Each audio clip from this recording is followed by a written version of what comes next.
All right, let's go north of our border now. Zimbabwean President Emmerson Mnangagwa has promised to unite the country and ignite the economy. He was speaking at the weekend after a legal challenge to the recent polls in Zimbabwe delayed his inauguration. He's now been sworn in. To discuss, we're joined by Zimbabwean constitutional law expert Brian Kagoro. Thank you for being with us. In studio for a change, Brian. So, a two-thirds majority ZANU-PF has in Parliament, so he comes in with a very strong mandate. Yes, well, you have to separate the mandates. The performance at the parliamentary level was not better the than same at a presidential level. Sure. And that essentially but his party is obviously behind him and will support him. Well, that remains to be seen. We had this same, remember Mugabe came in with a much stronger mandate in 2013. 67%, which was more than what he had received in 1980 as a liberation fighter. And 4 years later, he was removed by the same party from government. So I would not take anything for granted. I think what is clear, though, it's the first time ZANU-PF has had a two-thirds majority in a very long while, which allows them to amend the constitution and allows them a lot of leeway within the Legislative Assembly. Meanwhile, the MDC has run out of legal options now within the country. They've gone to the African Commission on Human and People's Rights, which is basically the AU's human rights body. Is there any point to that, honestly?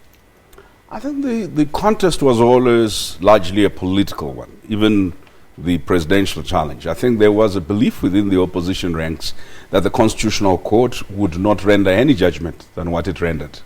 And that therefore the political points that they were making about the discrepancy between presidential election tally of votes and the parliamentary and other things, double counting of polling stations, which they feel were not adequately dealt with by the Constitutional Court, needed to be aired out so that in their view, the myth that there was no sufficient evidence can be dispelled by less captured institutions, if you like.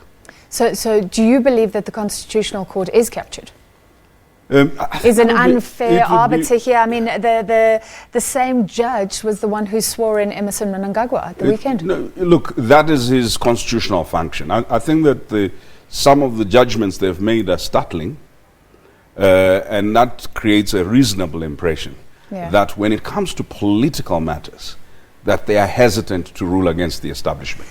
But can I disagree with you? Because there were 9 judges here. The MDC, they said they had irrefutable proof of gross irregularities, and really it seemed like the judges were able to very easily dismiss that. No, for people who don't know modern electoral law, under modern electoral law, you vote. And the reason why we don't resort to opening ballot boxes is because you sign that V11 form, because electoral agents are supposed to have verified what is in the and remember, Zimbabwe has a right to information within its constitution.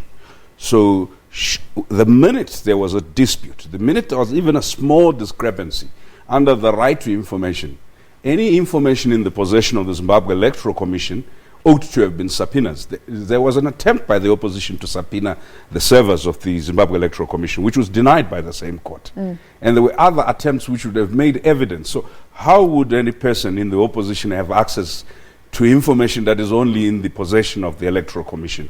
Okay. I think that it's useful when we're dealing with what evidence any opposition could possibly have had. The only evidence in their possession would have been the same V11 forms that the Zimbabwe Electoral Commission had. Okay, so if the MDC does have a point, going to the African Commission on Human and People's Rights, which they've gone to, this AU body, is there a point? No, I think that it's not really up to me to judge the political astuteness I mean, and what relevance. Can this body really do? Because I looked, I think in 2016, it had made 4 judgments out of 20 cases since 2004. No, but remember, when you are dealing with political matters, it's not half as simple as you put it. The African Commission is not going to determine who becomes Zimbabwe's president. And it can only recommend anyway. The discussion that has been in Zimbabwe for a long time pertains to the issue of legitimacy, right, and legitimate authority. Emmerson Mnangagwa's selling point is that I ran an election that complied with the African Union norms and standard and the SADC norms and standard, and I won fairly. The MDC contention, as I understand it, is no, you didn't. And when we raised those matters and attempted to have them dealt with fully, a lot of the evidence we could have brought was dismissed on technical grounds. That Africa deserves to know what actually happened behind the clock in the Zimbabwean process. And that's a political process. And any political party is entitled to undertake any political process. Whether that will give you any relief of a legal nature, it really wouldn't matter if you're a political party, because anything that shows that things were done in an untoward manner would lend credence to the opposition. Because at the moment, the general view is that the opposition came to court, had no case, made all sorts of allegations, which the Supreme Court thought were spurious, and therefore the matter was dismissed, and that the election stands as having been credible. And they're trying to refute that by ensuring that a different entity that is not subject to the domestic authority in Zimbabwe is able to look at the same evidence and pronounce on it. All right, so then it's a lobbying effort. They are appealing to African countries. And will it work? Because let's just look who was at the inauguration. Kabila from the DRC, Kagame from Rwanda, Masisi from Botswana. We came out pretty quickly saying congratulations to Mnangagwa.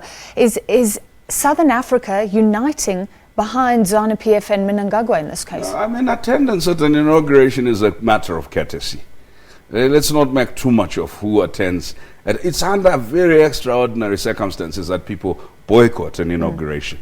It doesn't happen. We're Africans, so well, they could be busy, you know. Attendance at an inauguration happens, and I think that there is a general tiredness in SADC with Zimbabwe. Zimbabwe has been going on for a long time now, and the fact that the country has been in election mode since 1999, and the effect economically and socially on the SADC countries has caused a Zimbabwe fatigue in certain regions. And so some people are looking for a quick exit. Literally, can we do something that will get us rid of the Zimbabwe problem so that we can move on?